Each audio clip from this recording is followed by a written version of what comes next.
Confusion is lingering after a federal judge struck down a mask mandate for travelers. Joining us now for more insight is President of the Association of Flight Attendants-CWA, Sara Nelson.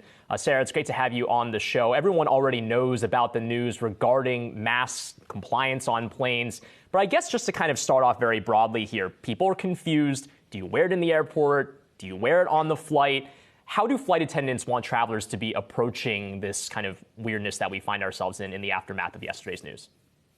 Well, thank you so much, because that is exactly the issue, is that everyone doesn't really know what to do because this was not rolled out in a way that you would normally shift a policy change in a coordinated way through all of aviation. Aviation rules are set up for safety. The mask mandate was about safety and health, public health. And really, there should have been a period over which there was a transition. So what people need to know is that the federal mask mandate is no longer required. However, individual airports, some of the airlines, some of the bus companies, some of the transit stations still require the mask. So you need to be very aware. And if you can look up where you're going ahead of time to see what the rules are in your space, you're going to know what to expect. We are really pushing airlines, airports, the federal government, and everyone to get together here to have a consistent message about what travelers need to know, what they should expect, and what they should prepare to do, because there are still requirements to wear those masks, even though the federal mask mandate went away, and that will no longer be enforced by the TSA on a federal level. Sara, what are you hearing from your members?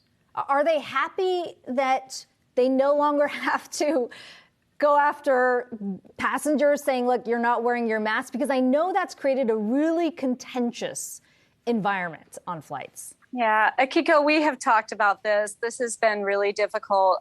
It wasn't difficult so much because of the masks. It was difficult because it was made a political issue, and it was made a statement, and people were told that their individual freedoms were being interfered with. And so what was happening was that people would buy tickets and they would confirm that they would follow all the policies, including wearing a mask the entire time. When they checked in for their flight, they had to do the same thing. And then when they get to the front lines, interfacing with the TSA agents, with the passenger service agents, with the flight attendants, they were giving them a hard time. And so flight attendants have had to enforce that mask mandate. It's been very difficult. We've been called all kinds of names. Other people are just having a hard time complying. So the constant reminder and then the bickering and the undermining all the time. It's been very difficult, and in some cases has risen to violence. Although I want to be really clear that most of the most violent cases and egregious cases have nothing to do with masks at all.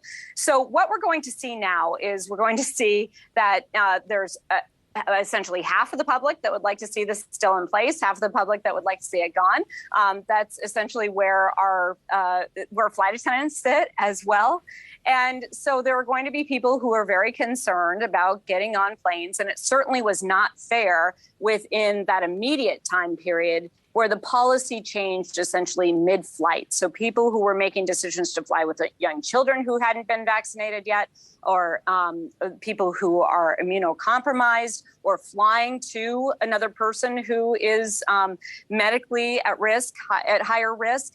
This was unfair because the rules changed on the mid-flight and they had nowhere to go. This creates more conflict. So what flight attendants are saying, and what we have been saying, while the mask mandate was in place, and now in this new uncertain time, we are saying to everyone, please be very clear about what the rules are, help people understand what to expect, why they should expect that, and what we also recommend for your best safety. So we should always continue to put out that the CDC continues to recommend that people wear a mask on public transportation for their own protection and for the protection of all of the public. So, Sara, among members of the association, is the consensus that they do want everyone to mask up, that they don't want everyone to mask up? Because that is a question of safety among your members, is it not?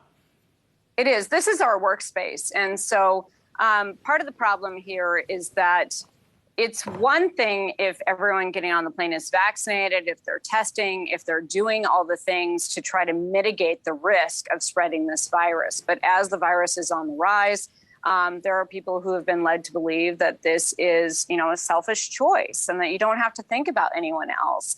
And so people are knowingly coming to the airport sick and then not wearing a mask. And it's those concerns in this confined space where everyone has to travel together and where the people that I represent are going into this workspace where there is a problem. Are flight attendants happy that they don't have to continue to remind people and put themselves in the middle of that conflict all day? Certainly. But are they also, many of them, very concerned about what this will mean for their own personal safety? We're hearing a lot of that, too. All right, Sara Nelson, Flight Attendants Association CWA President, thank you so much for joining us. We really appreciate it.